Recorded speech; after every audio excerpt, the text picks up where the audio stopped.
Good morning, hello, and welcome to our live stream on top 10 Chrome extensions. We are so excited to share with you some of our extensions for today, but a few housekeeping tools before we actually get into the content.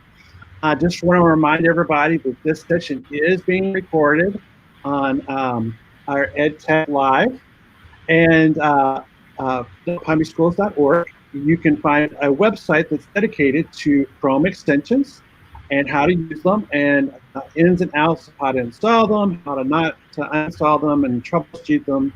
And so that's on there. Also, we want to remind people that besides the session, you can also subscribe below to our channel, and you can hit that bell and be notified when we post a video or go live. And there's a lot of different types of descriptions. And we also want to encourage some discussion in our chat today. So over on this side, we have our chat box, which is being moderated by our moderators with little wrenches. And so feel free to inject your questions, or if you have a favorite extension that you'd like to share with the group, feel free. We want this to be an open discussion. And so I'm here with my colleague, Rebecca Smykla, and we're just going to launch right into this, and we're going to have fun with this today. Go ahead, Rebecca. All right. All right, everybody. Before we get started with what our top 10 is, we wanted to just make sure everybody is aware of what a Chrome extension actually is. So a Chrome extension is a small helper program. It can be installed from the Chrome Web Store. So please note you have to use the Chrome browser in order for a Chrome extension to work. Once they are installed, you'll see them to the right of your bar, and I'll highlight a few here. So you can see their small icons listed right beside your bar. So how do you get these Chrome extensions, right? Top right-hand corner, you'll see your three dots, and you don't want to go there. That's how you remove them. You want to go and open a new tab, and you want to just go to the Chrome Web Store. And then you're going to search for the extension that that you're interested in. So I'm just going to search for Grid View, just a demo. And I've already installed this extension, so it has the option to rate it. But if I wanted to add to Chrome, this is how you would install that extension. Once it's installed, it's going to appear on the top of your box. All right, John, you ready to get started? I am ready. So, are you guys ready for the top 10 Chrome extensions? All right, here we go.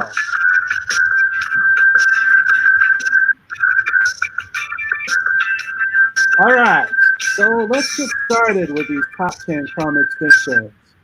All right, here we go. Number 10 on our list is the Google Meet extensions for Grid View and Not. These are awesome. I don't know if you're using them or not, but you should be using them. Also on our list is going to be Google Translate. And I know that Multicultural and Curriculum have been recommending that for all of your ELL students. And so that's an awesome one you need to trust about. We also have Grammarly. Grammarly is great for judging, for correcting your grammar as well as your spelling. That's an awesome one. Number 7, this is a new one, and we're going to be highlighting each one of these. It's called Moat, and it's on voice commenting in Google Docs and, get this, Google Classroom. Yeah, you got it. You want it. It's going to be there. And then one of our favorites we've been recommending a lot is Screencastify. And Screencastify is great for recording your screen. Also coming up is AwesomeScreenshot. AwesomeScreenshot is a great tool to capture your screen and annotate over it and share with your students and your colleagues. Number 4 is the Emoji Keyboard. And we're going to show you some examples of that, as well as my next favorite one, Bitmoji. Do you Bitmoji yet? You should try it. It's really good. And it's great for sharing your feelings and actually getting your kids to kind of express themselves. Also talk about Share the Classroom. It's a great app and quick create. Those number 2. And are you ready for number 1? Are you ready? Come on, are you ready? I'm ready. Read Write for Chrome and Equatio. And we're out. So let's talk about each one of those extensions a little bit more. And we're going to have this posted on our website a little bit later. So let's go with our first one, which is Google Meet. So inside of Google Meet, we have a couple of extensions. We have our grid view, so you can see being demoed here by our team meeting. And then we also have Nod installed. Nod allows reactions inside of the Google Meet itself, so students can raise their hand, they can applaud, they can give feedback right within the meeting, which is a really great way for our students to be able to interact, and also the adults in your own team meetings. Also, we're kind of throwing one out there. If you want to pop over to me, John. This one is a new one. It's in Google Meet, and you've been asking for a whiteboard. So this is an extension right here. I'll let you see that.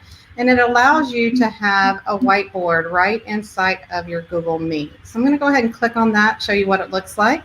You have an eraser, you have pen tools, and you have text features and math equation features. So inside of my whiteboard, I can pick a color. If I don't like those colors, I can choose this beautiful pinwheel and get the color that I want. And I can just write. And if you have, you know, touch screen, it's probably going to be a lot easier with a stylus. But I can also go in and I can put in text and say, please, oops, messed that one up. There we go. Nope. Text. Here we go. Where'd my text box go? There it is. So I can say just hello, give instructions, save that right here. Notice I turned off my Nod extension when I was using this, because the Nod extension covers up the text box and doesn't allow you to grab that text and move it wherever you want.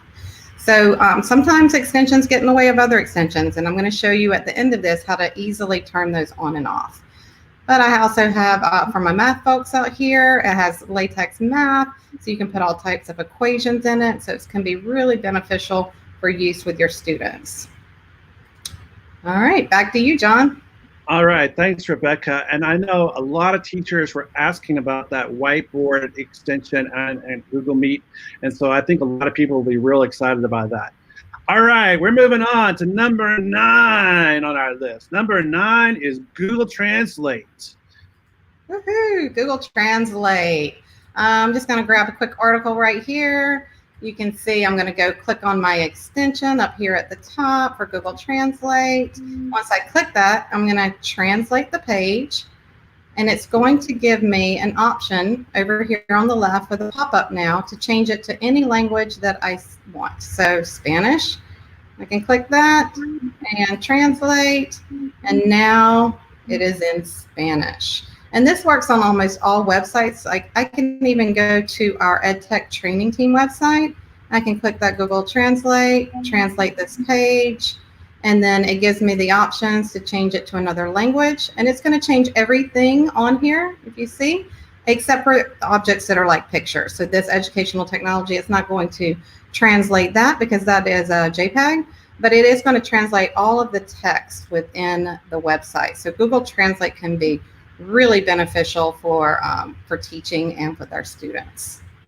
Yeah, that's a real powerful tool. It really is. All right, we're moving on to number 8.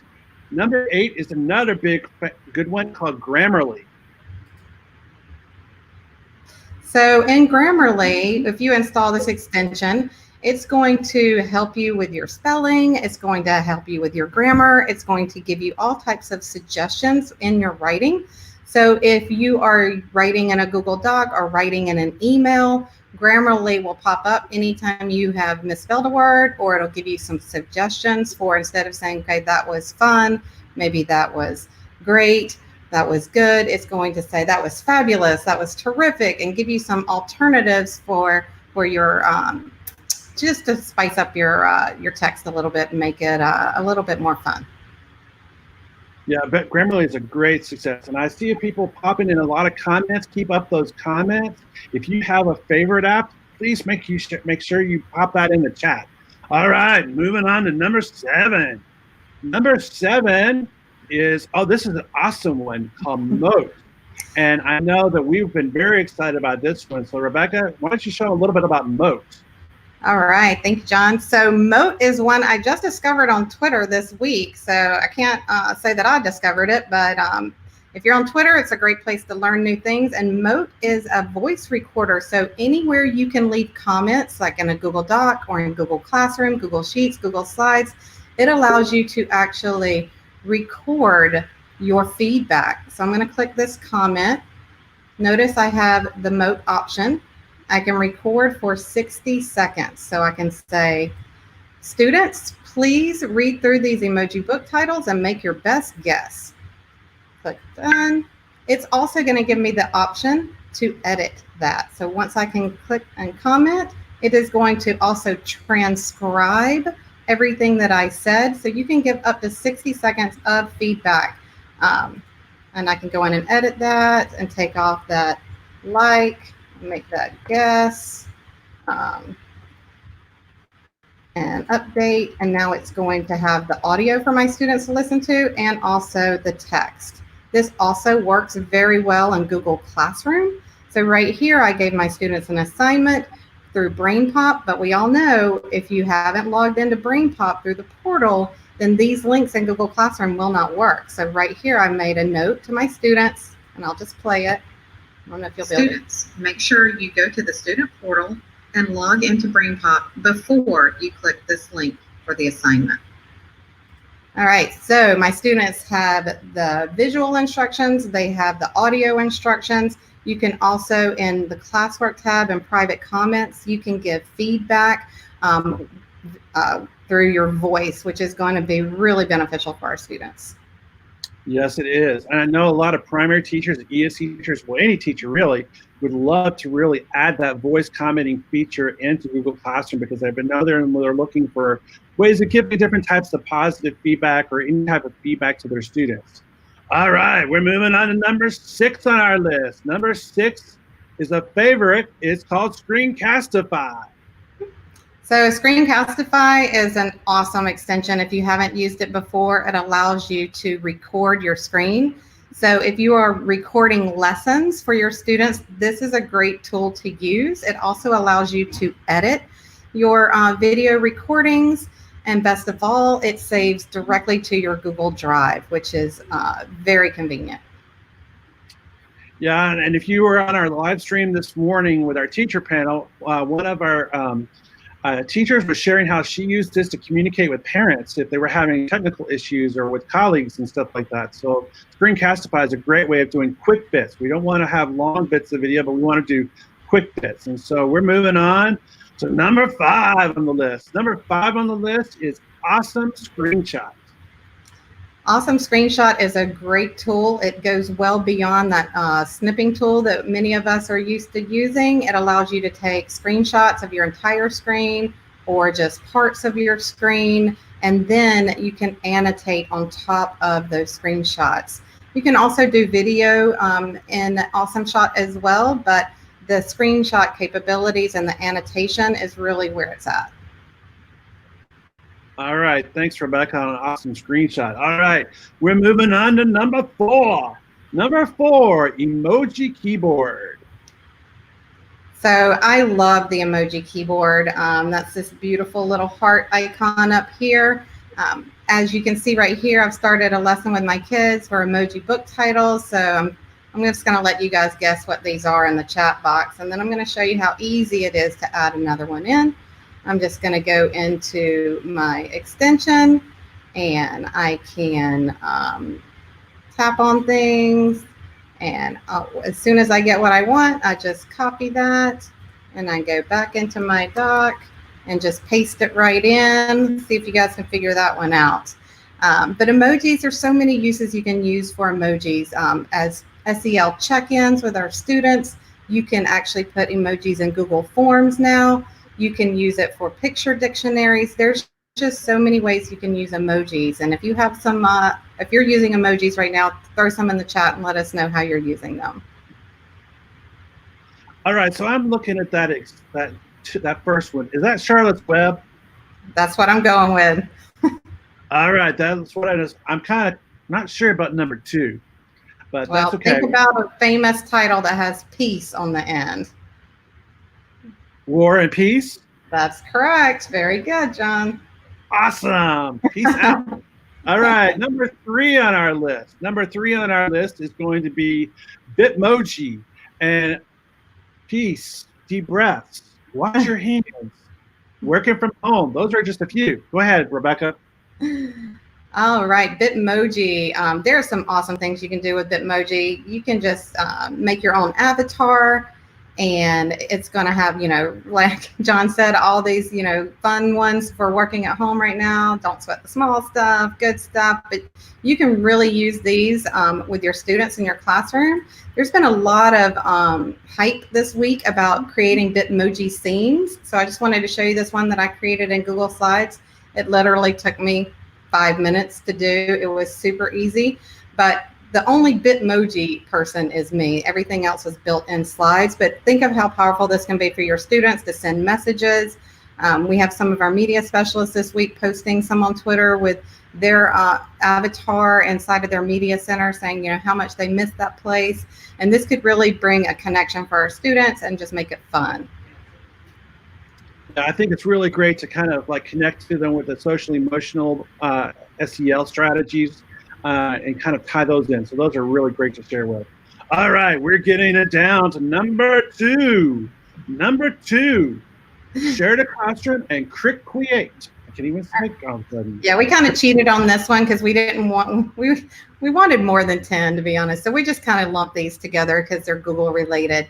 But you can actually, let's say, find an article that you want your students to read, and you can click this share to classroom button. It will load all of your classes, and then you can pick your class that you want to send this to. And you actually have the ability right inside of this extension to create an assignment, to ask a question, to make an announcement.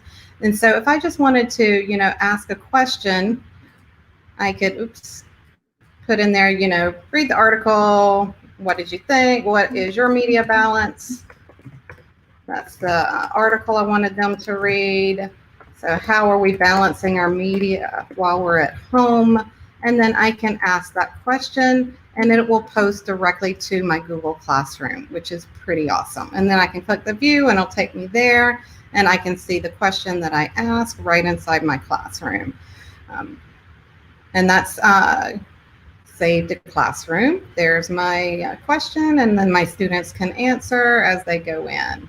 And then the other one that we wanted to showcase was Quick Create, and this is exactly what it says. It's a shortcut to create a new document, a new spreadsheet, a new presentation, a new drawing, or a new form. So it's just one click, and you're in a new document, which is very convenient. Yeah, I'm sure that's a great resource for teachers that are looking at resources, and all of a sudden they've got a quick idea, and they're like, hey, I can add this to my classroom. Click. Or, maybe I need to do this in a new doc. Click, going right ahead. All right. Are you guys ready? I want to hear the drum roll. Come on, drum roll. All right. Number one on our list. Yeah. Number 1 is read and write for Chrome and Equatio. That is number 1. Get down with it. All right, Rebecca, tell us about read and write.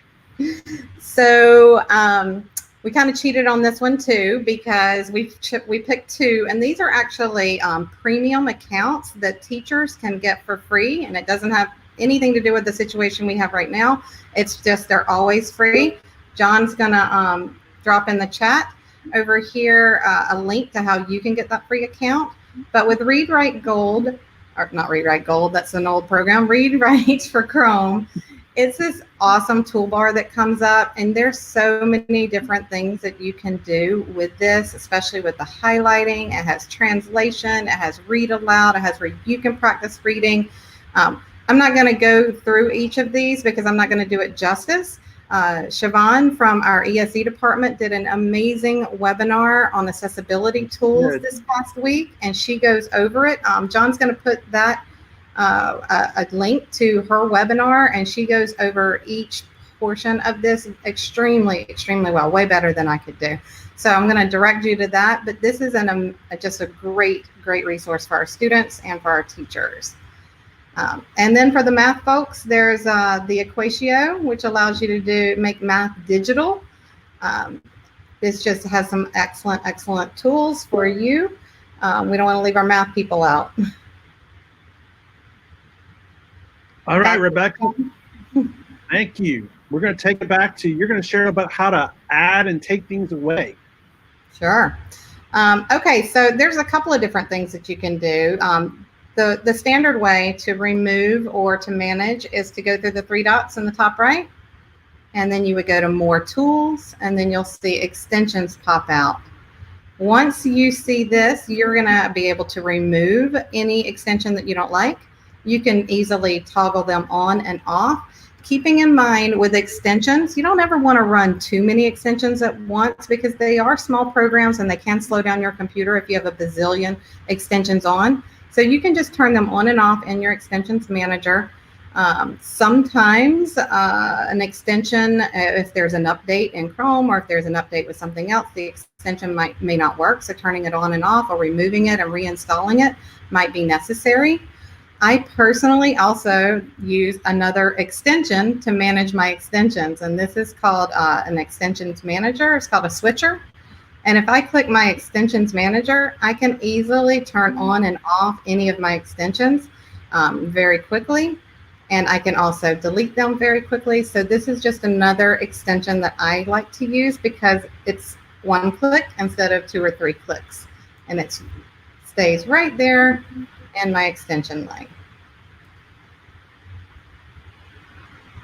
And I know when we go back to school and we're using these, we have to be careful about those extensions too, about having too many extensions and working inside our environment may be a little bit different than our current environment now. All right, back to you. All right, thank you, Rebecca. So I'm looking over in the chat and I see some conversations. We just shared a few of our favorite top 10 Chrome extensions and add-ons. Feel free to add some of your own. If you have some that we didn't mention, add them. You know, we'd like to check them out. We also have a district list of approved extensions, a whitelist that Dana on our team also manages. And we're going to have that on our website because we saw the website yesterday.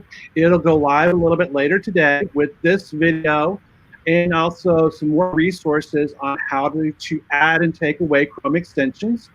And also the list, we'll have the list from today so you can have that list and also the video. So you want to go back to this. I would recommend that you share this video because this link to this webinar, because we've had lots of questions about how to add extensions or taking away extensions and those kinds of things in our virtual office hours. And remember that we also have the virtual office hours. Oh, the snap camera, yeah. Yeah. Yeah, I love Snap Camera too, but that's not an extension. Right. So that's when Rebecca found, actually. So she shared that with us as well. So yeah, that's awesome. FYI, just to kind of look, there's the website right there. She's showing you the preview of the website right now. It will go live a little bit later today along with the recorded webinar. And it will also have the list at the bottom of approved Chrome extensions. And so we want to thank you today for our lunch and learn. We kind of like had fun. We wanted to have fun with it. I hope you had fun. I hope it made you smile. We've enjoyed making it. We want to share with you, we've got some awesome things going on next week on our live streams. We have a great session on Monday about Google Sites. A lot of people are trying to create Google Sites to share information with parents.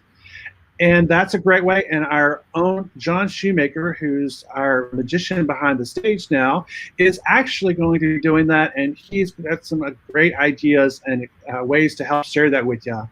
Also, Monday afternoon, we have Kristen Rulison, who is going to be doing some social emotional learning on SEL strategies. And I think that's going to be really important for us to hear because it's going to be help focusing on us as adults, as well as our children, and how, you know, all of these times are stressful.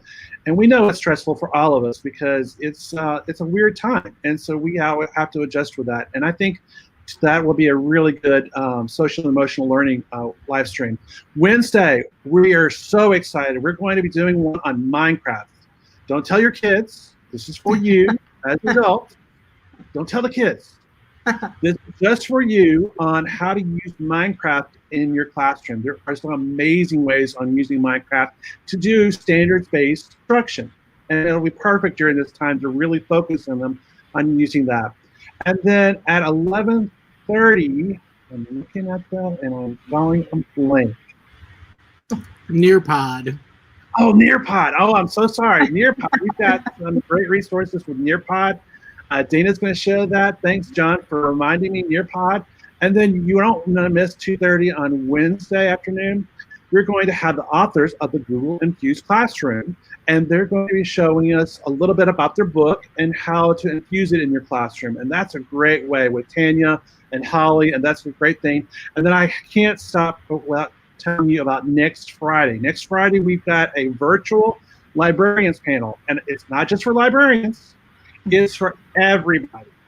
It's for how to include different types of virtual resources in your classroom. And they're going to talk about how they're collaborating with their teachers and sharing some amazing things. So you don't want to miss next Friday as well. So we have been really active in preparing these and really want to be there to help support you and stuff like that, because we know there are lots of things. And you're probably just not getting to a few resources and where you can think a little bit. We also want to talk about if you need assistance, because we know everybody needs a little assistance. We have our great smart tech trainers, as well as people on our ed tech training team. And we have a little form here. You can fill out that form. It is case sensitive. It's bit.ly/helpformedtech, and it's being monitored by both teams. And it's for if you have Google questions like Google Classroom, Google Meet, maybe Jamboard, and also using Smart, because some people think, oh, my Smart boards are back at school. But guess what? You can use Smart Learning Suite Online, SLSO, and there's some great ways to making those an interactive whiteboard as well, and doing some live instruction, and great for showing YouTube videos into those aspects. And so we're going to wrap it up, because it's lunchtime and it's Friday. And That's we're right. ready to kind of get ready. And so we have a great Friday. Rebecca, you want to add something? No, I just want to say thank you guys for tuning in, and I hope you have a wonderful, restful weekend, and we'll see you back here